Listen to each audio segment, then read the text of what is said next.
महीने बाद सुशांत के परिवार में से किसी एक शख्स ने पूरी कहानी सुनाई और वो है सुशांत के पिता। सुशांत के पिता ने पटना के राजीव नगर पुलिस स्टेशन में सुशांत की गर्लफ्रेंड रिया चक्रवर्ती के खिलाफ केस दर्ज करा दिया है। उन्होंने सुशांत की खुदकुशी के लिए रिया चक्रवर्ती को जिम्मेदार ठहराया। केस दर्ज होने के बाद बिहार पुलिस की 4 सदस्यीय टीम रिया से पूछताछ के लिए मुंबई पहुंच गई है। आइए आपको बताते हैं कि सुशांत के पिता ने एफआईआर में क्या कुछ कहा है। सेवा में थाना प्रभारी राजीव नगर पटना बिहार। विषय आरोपी रिया चक्रवर्ती व उसके परिजन इंद्रजीत चक्रवर्ती, संध्या चक्रवर्ती, सैमुअल मिरांडा, श्रुति मोदी व अन्य के विरुद्ध धोखाधड़ी, बेईमानी, बंधक बनाकर रखने एवं आत्महत्या के लिए मजबूर करने पर मुकदमा दर्ज करने हेतु प्रार्थना पत्र। श्रीमान जी, निवेदन है कि प्रार्थी कृष्ण किशोर सिंह निवासी Usha Singh house, road number 6, Rajiv Nagar, Patna, Bihar का रहने वाला हूँ। मैं एक वृद्ध व्यक्ति हूँ। मेरी उम्र करीब 74 साल हो चुकी है। मेरी 4 बेटियां हैं एवं एक बेटा था। मेरी पत्नी का साल 2002 में स्वर्गवास हो चुका है। मेरे बेटे सुशांत सिंह का उसकी मां से काफी लगाव था। मेरा बेटा बहुत ज्यादा भावनात्मक था। ये मुझे मेरी पत्नी के स्वर्गवास के समय महसूस हुआ। मेरा पुत्र स्वर्गीय श्री सुशांत सिंह राजपूत फिल्म जगत के जाने माने सितारे रहे। उसने काय पोछे, व्योमकेश बख्शी, MS धोनी, केदारनाथ, छिछोरे जैसी सुपरहिट फिल्में की हैं और भारतीय सिनेमा जगत के बहुत से पुरस्कार अपने अभिनय के बल पर प्राप्त किए। मेरा बेटा सुशांत सिंह मई 2019 तक अभिनय जगत में बुलंदियों पर। दौरान रिया चक्रवर्ती नाम की एक लड़की अपने परिजन व अन्य के साथ एक सोची समझी साजिश के तहत मेरे बेटे सुशांत सिंह से जान पहचान बढ़ाने लगी, जिससे वो सुशांत सिंह के अच्छे संपर्कों का फायदा उठाकर अपने आप को अभिनय जगत में स्थापित कर पाए व सुशांत सिंह के करोड़ों रुपयों पर अपना हाथ साफ कर सके। इसी चलते रिया व उसके परिजन इंद्रजीत चक्रवर्ती, संध्या चक्रवर्ती, सौविक चक्रवर्ती ने मेरे बेटे से काफी नजदीकियां बढ़ा ली। ये सभी मेरे बेटे के हर मामले पर हस्तक्षेप करने लगे। इसके उपरांत मेरा बेटा जहां रह रहा था वो घर ये कहकर छुड़वा दिया गया कि इस घर में भूत प्रेत है और वहां से मेरे बेटे को मुंबई एयरपोर्ट के नजदीक एक रिसोर्ट में ले जाकर ठहरा दिया गया, जहां पर रिया और उसका सारा परिवार कई दिनों तक रहे और लगातार मेरे बेटे को सभी ने बार बार कहा कि तुम बहकी बहकी बातें करते हो, तुम्हारे दिमाग पर कोई प्रभाव दिक्कत है, तुम्हें अच्छे इलाज की जरूरत है, इसीलिए किसी अच्छे डॉक्टर से तुम्हारा इलाज शुरू करवाते। जब हमें ये बात पता चली तो मेरी बेटी सुशांत सिंह से मिलने एवं उसे मुंबई से वापस लाने की कोशिश, लेकिन रिया व उसके परिजनों ने सुशांत सिंह को मुंबई में ही रहने के लिए एवं वहीं पर इलाज करने का दबाव बनाया और सुशांत सिंह को वापस नहीं आने दिया, जिस पर मेरी बेटी वहां से वापस आ गई। इसके बाद रिया मेरे बेटे सुशांत सिंह को इलाज के बहाने अपने घर मुंबई ही ले गई और उसको वहां पर ओवरडोज दवाइयां दी गई। उस टाइम रिया ने सबको बतलाया कि सुशांत को डेंगू हो गया है, उसका इलाज चल रहा है, जबकि सुशांत को कभी डेंगू हुआ ही नहीं था। इसी दौरान रिया व उसके परिजनों ने सुशांत की सब चीजों से ले लिया। परिवार से सुशांत सिंह की बातें बहुत कम हो गई। सुशांत का फोन रिया व उसके परिजन अपने कब्जे में रखते थे। रिया जो फिल्मों के ऑफर सुशांत सिंह को आ रहे थे उसमें ये शर्त रखती थी कि अगर मुझे फिल्म में सुशांत के साथ मुख्य हीरोइन के तौर पर लोगे तो ही सुशांत फिल्म करेगा। सुशांत के सारे विश्वासपात्र कर्मचारी रिया ने बदल दिए व उनके स्थान पर उसने अपने परिचित नजदीकी नौकरी पर रख लिया। सारे कार्ड, बैंक खाते रिया व उसके परिजनों के कंट्रोल में थे। सुशांत को परिवार से बिल्कुल काट दिया गया। मेरे बेटे का फोन नंबर था जो कि दिसंबर में इन्होंने बंद करवा दिया ताकि सुशांत सिंह से बाकी लोग भी अपने आप अलग हो जाएं। इसकी जगह रिया ने अपने नजदीकी सैमुअल मिरांडा की आईडी पर एक नया फोन नंबर ले लिया, जिससे कभी कभार सुशांत से बात हो जाती थी। कई बार सुशांत ने मुझे बताया कि ये लोग मुझे पागल खाने में डालना चाहते हैं, मैं कुछ कर नहीं पा रहा हूँ। इसके उपरांत सुशांत सिंह मेरी बेटियों से मिलने दिल्ली और हरियाणा आया। उसे आए कुछ ही दिन हुए थे कि रिया ने बार बार फोन करके वापस बुलाना शुरू कर दिया। सुशांत मुंबई वापस चला गया। इसके बाद मेरी बातें और कम हो गई और रिया और उसके परिजन एवं रिया द्वारा लगाए गए कर्मचारियों द्वारा अपने हिसाब से सुशांत सिंह का, उसके संपर्क को, उसके बैंक खातों, उसकी रकम को अपने हिसाब से वो अपने फायदे के लिए पूरी तरह इस्तेमाल करना शुरू कर दिया। मेरा बेटा सुशांत सिंह फिल्म लाइन छोड़कर कुर्ग केरल में ऑर्गेनिक खेती का व्यवसाय करना चाहता था, जो उसका दोस्त महेश उसके साथ कुर्ग जाने के लिए तैयार था। तब रिया ने इस बात का विरोध किया कि तुम कहीं नहीं जाओगे, अगर मेरी बातें नहीं मानोगे तो मैं मीडिया में तुम्हारी मेडिकल रिपोर्ट दे दूंगी और सब सबको बता दूंगी कि तुम पागल हो गए हो। जब रिया को लगा कि सुशांत सिंह उसकी इस बात को नहीं मान रहा है और उसका बैंक बैलेंस भी बहुत कम रह गया है, इस पर रिया ने सोचा कि अब सुशांत सिंह उसके किसी काम का नहीं रहा है, तो रिया, जो कि सुशांत के साथ रह रही थी, 8 जून 2020 को सुशांत सिंह के घर से काफी सारा सामान, कैश, जेवरात, लैपटॉप, पासवर्ड, क्रेडिट कार्ड, उसके पिन नंबर, जिसमें सुशांत के अहम दस्तावेज, इलाज के सारे कागजात लेकर चली गई एवं मेरे बेटे सुशांत सिंह का फोन नंबर अपने फोन में ब्लॉक कर दिया। इसके उपरांत सुशांत सिंह ने मेरी बेटी को फोन करके बताया कि रिया मुझे कहीं फंसा देगी। वो यहाँ से काफी सामान लेकर चली गई है और मेरे को धमकी देकर गई है कि अगर तुमने मेरी बात नहीं मानी तो मैं तुम्हारे सारे इलाज के कागजात मीडिया में ओपन कर दूंगी और कह दूंगी कि तुम पागल हो गए हो, तुम्हें आगे कोई काम नहीं मिलेगा और तुम बर्बाद हो जाओगे। इसके बाद दिनांक 8-9 जून 2020 की रात को दिशा, जो कि रिया ने ही सुशांत के पास अस्थायी तौर पर सेक्रेटरी नियुक्त की थी, उसने आत्महत्या कर ली, जिसके कारण मीडिया में ये खबर चलने लगी, जिससे मेरे बेटे को बहुत घबराहट हो गई और जिसके चलते मेरे बेटे ने रिया से संपर्क करने की बहुत कोशिश की, लेकिन रिया ने मेरे बेटे का फोन नंबर ब्लॉक कर रखा था, इसलिए उसका संपर्क नहीं हो पाया। मेरे बेटे को अंदर ही अंदर ये डर था कि कहीं रिया उसे इस आत्महत्या के लिए जिम्मेदार न ठहरा। इसके बाद मेरी बेटी सुशांत सिंह के पास 3-4 दिनों तक रही और उसे समझाया तथा उसे हौसला दिया कि सब कुछ ठीक हो जाएगा, क्योंकि मेरी बेटी के बच्चे छोटे हैं, इस कारण वो 3-4 दिनों के बाद उसको समझा बुझाकर चली गई। लेकिन उसके जाने के 2 दिन बाद मेरे बेटे सुशांत ने दिनांक 14 जून 2020 को आत्महत्या कर ली। रिया व उसके परिजन व उसके सहयोगी कर्मचारियों ने षड्यंत्र के तहत मिलकर मेरे बेटे के साथ धोखाधड़ी, बेईमानी की तथा इसे काफी समय तक बंधक बनाकर दबाव से अपने आर्थिक फायदे के लिए इस्तेमाल किया व मेरे बेटे को आत्महत्या करने के लिए मजबूर किया। इसलिए उपरोक्त प्रकरण के चलते आपसे मेरा नम्र निवेदन है कि निम्न बिंदुओं के संबंध में इनके विरुद्ध मुकदमा दर्ज करके अनुसंधान किया जाए।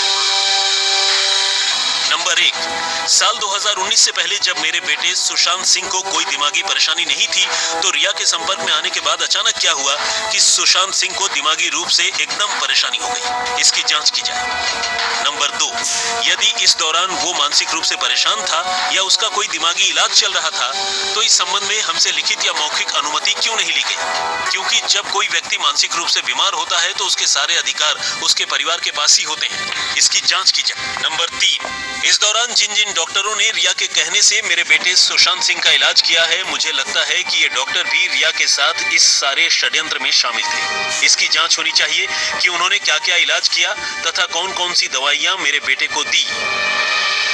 नंबर 4, जब रिया को पता था कि मेरे बेटे की मानसिक हालत नाजुक चल रही है, तो इस स्थिति में उसका ठीक तरीके से इलाज न करवाना और उसके इलाज के सारे कागजात अपने साथ ले जाना और मेरे बेटे को उस नाजुक हालत में अकेला छोड़ देना और उससे हर तरह से संपर्क तोड़ लेना, जिसके कारण मेरे बेटे ने आत्महत्या कर ली। नंबर 5, मैंने अपने पुत्र के एक बैंक खाते के स्टेटमेंट से पता लगाया कि पिछले 1 साल में लगभग 17 करोड़ रुपए मेरे इस खाता नंबर, जो कोटक महिंद्रा बैंक में रहा था, इस खाते से इस दौरान करीब 15 करोड़ रुपए निकला है। इस खाता से पैसा ऐसे खातों में ट्रांसफर हुआ है जिनसे मेरे बेटे का कोई लेना देना नहीं। मेरे बेटे के सभी खातों की जांच की जाए कि इन बैंक खातों, क्रेडिट कार्ड से कितना पैसा रिया ने अपने परिजनों एवं सहयोगियों के साथ धोखेबाजी एवं षड्यंत्र से ठगा है। नंबर 6, इस प्रकरण से पहले सुशांत सिंह का अभिनय जगत में पूरा नाम था, तो ऐसे क्या कारण रहे कि रिया के आने के बाद सुशांत सिंह की फिल्में एकदम से कम हो गई, इसकी जांच की जाए। नंबर 7, मेरा बेटा सुशांत सिंह ऑर्गेनिक खेती के व्यवसाय के लिए कुर्ग, केरल अपने दोस्त महेश के साथ जाना चाहता था, जिसके लिए वो जमीन तलाश रहे थे। जब रिया को इस बात का पता चला तो इसने इस बात का विरोध किया और सुशांत को धमकी दी कि मैं तुम्हारे इलाज के सारे पेपर मीडिया में हाईलाइट कर दूंगी और अपने अच्छे रसूख के चलते तुम्हारा सब कुछ बर्बाद कर दूंगी। लेकिन जब सुशांत सिंह ने उसकी इस बात का विरोध किया तो रिया को लगा कि सुशांत सिंह अब उसके किसी काम का नहीं रहा, तो रिया यहाँ से लैपटॉप, कैश, जेवर, क्रेडिट कार्ड, इलाज के दस्तावेज, पिन नंबर, पासवर्ड साथ लेकर चली गई। इस प्रकरण की जांच की जाए। मुझे पूरा यकीन है कि उपरोक्त तथ्यों के आधार पर जांच की गई तो सच्चाई सबके सामने आ जाएगी और उपरोक्त धोखेबाज एवं षड्यंत्रकारी गिरोह का पर्दाफाश हो सकेगा। कृष्ण किशोर सिंह, सुशांत सिंह राजपूत के पिता, 25 जुलाई शाम 6:30 बजे। सुशांत के आत्महत्या मामले में अब उनके पिता ने पटना में एफआईआर दर्ज कराया है और एफआईआर जो है वो रिया चक्रवर्ती और उनके परिवार वालों के खिलाफ कराया गया है। सुशांत के चचेरे भाई और बीजेपी विधायक नीरज सिंह बबलू हमारे साथ इस वक्त हैं। नीरज जी, आपको भी जानकारी होगी कि एफआईआर कराया गया है सुशांत के पिता के द्वारा रिया चक्रवर्ती और उनके परिवार वालों के खिलाफ। कब एफआईआर हुआ, क्या है इस एफआईआर में? देखिए, 2 दिन पहले पता चला है कि एफआईआर दर्ज किया गया है और एफआईआर में वही है कि उसके अकाउंट के साथ छेड़छाड़ किया गया। रिया चक्रवर्ती उसके साथ पहले से अपना काम करते थे या जो भी करते थे उसमें उसके वो पार्टनर बना करके फर्जी कंपनी बना करके पैसे का ट्रांजैक्शन किया है और मैक्सिमम पैसा इसके अकाउंट से निकाला गया है उसके द्वारा। तो उसी पर उसके पूरे परिवार पर एफआईआर किया गया है। अब मामला पुलिस के हाथ में, पुलिस गई है मुंबई जाँच करने के लिए। जाँच में जो कुछ निकलेगा उसके हिसाब से कार्रवाई होगी और हम लोग चाहते हैं कि जल्दी बिहार पुलिस भी गई है, मुंबई पुलिस सपोर्ट करे और जांच करके जो भी उचित कार्रवाई है कार्रवाई में सपोर्ट करे महाराष्ट्र पुलिस, बिहार पुलिस का। जी, आप जो कह रहे हैं रिया और उसके परिवार वालों के खिलाफ वो है धोखाधड़ी का एक मामला हो सकता है, तो इसका लेकिन सुशांत की आत्महत्या से क्या कनेक्शन आपको लगता है? निश्चित रूप से अगर किसी के साथ बहुत बड़ा फ्रॉड हो जाए, किसी का हर कुछ लूट जाए, हो सकता है आदमी अंदर से टूट जाए। अगर हमारे पास जो भी हमारा संपत्ति है एकाएक कोई हमसे ले हमारा सारा कुछ अगर कोई ले लेता है तो एकाएक हमको लगता है कि हमारा हार्ट फेल हो सकता है, हमारे साथ कुछ भी हो सकता है, हम डिप्रेशन में जा सकते हैं, तो हो तो सकता है बहुत कुछ। तो इसी संदर्भ को देखते हुए किया गया है, हो सकता है इसी वजह से आत्महत्या हो। तो जांच का विषय, जांच करेगी पुलिस, जांच करे और कार्रवाई करे। आप लोगों को किस तरीके की धोखाधड़ी का कुछ पता चला है? आप लोग परिवार के करीबी हैं। हम लोगों को यही पता चला है कि पिछले कई महीनों से रिया चक्रवर्ती सुशांत के टच में था और उसके साथ कई तरह का पार्टनरशिप, कुछ कंपनी, कुछ काम वाम का अपना झांसा देकर के किया गया था, जो धीरे धीरे इसके अकाउंट से पैसा भी ट्रांसफर कर लिया गया था। तो वही अकाउंट से पैसा ट्रांसफर हुआ तो डॉक्यूमेंट्री प्रूफ है, डॉक्यूमेंट्री प्रूफ है तो वो तो कहीं जा नहीं सकता है। बैंक से अगर कोई पैसा निकालता है किसके अकाउंट में जाता है तो वो तो क्लियर है। अगर ऐसा हुआ होगा तो पुलिस जांच करके कार्रवाई, और हम लोग चाहते हैं कि कार्रवाई हो, महाराष्ट्र पुलिस, पटना पुलिस को मदद करे उसमें। क्या कुछ ऐसा आप लोगों को पता है कितने रुपए तकरीबन निकाले गए हो सकता है सुशांत के अकाउंट से रिया चक्रवर्ती ने? कुछ जानकारी? करोड़ों रुपए का ट्रांजैक्शन है, अब एग्जैक्ट मालूम नहीं है लेकिन करोड़ों का ट्रांजैक्शन। करोड़ों का ट्रांजैक्शन? बिल्कुल करोड़ों का। किस तरीके की अब आप लोग जांच चाहते हैं, रिया चक्रवर्ती हो या उनके परिवार वालों? एफआईआर दर्ज कर दिया गया है, अब यहाँ की पुलिस गई है, हम लोग चाहेंगे कि जांच करके सबूत के साथ उसको गिरफ्तार करे, गिरफ्तार करके लाए पटना, बंद करे जेल में, कार्रवाई करे पुलिस। हत्या के लिए मतलब आत्महत्या के उकसाने का ही मामला इसमें आपको लगता है? बिल्कुल, इसमें है ही अगर हम तो पहले दोनों इशू है हत्या और आत्महत्या। अगर आत्महत्या है तो आत्महत्या में ये भी पॉइंट बहुत बड़ा मुद्दा बन सकता है, उसके आत्महत्या का बहुत बड़ा कारण बन सकता है कि अगर हमारा सारा संपत्ति को लूट लेता है ठग करके, चीट करके, तो ऑटोमेटिक हम हो सकता है डिप्रेशन में चले जाएं, हमको बहुत बड़ा शौक लगे, हम कुछ ऐसा कदम उठा लें कि जो नहीं होने वाला है। तो नीरज सिंह बबलू जो कि सुशांत के चचेरे भाई हैं, उनका भी मानना है कि जो धोखाधड़ी का मामला जो रिया चक्रवर्ती और उनके परिवार वालों के खिलाफ दर्ज कराया है सुशांत के पिता ने, उसको लेकर कड़ी कार्रवाई होनी चाहिए और दोषियों के खिलाफ जो है कार्रवाई के साथ साथ उन्हें सजा भी मिलनी चाहिए। धीरज सिंह के साथ रोहित सिंह, सहरसा, आज तक। अभिनेता सुशांत सिंह राजपूत के सुसाइड मामले में अब उनके पिता ने एक एफआईआर पटना में दर्ज कराया है। हमारे साथ बात करने के लिए मौजूद हैं सुशांत के ममेरे भाई अनुज कुमार सिंह जी। अनुज जी, तकरीबन 1.5 महीने का वक्त बीत चुका है, अभी तक आपका परिवार जो है खामोश था इस पूरे मामले पे। आप लोग मुंबई पुलिस की जांच को देख रहे थे, लेकिन अब आप लोगों ने एफआईआर दर्ज कराया है परिवार ने। क्या है इस एफआईआर में, किसके खिलाफ बताओ? इसी हम लोग के परिवार की तरफ से एफआईआर की गई है और चूँकि मुंबई पुलिस का रवैया थोड़ा सा ढीला ढाला था और हम लोग समय का भी थोड़ा सा हम लोग इस मुश्किल परिस्थिति से गुजर रहे थे, उसके बाद जब थोड़ा बहुत हम लोग अब ठीक हुए हैं तो एफआईआर दर्ज कराई गई है। हमारे फूफा जी श्री के सिंह के द्वारा कराई गई है, ये बातें सच्ची हैं। अब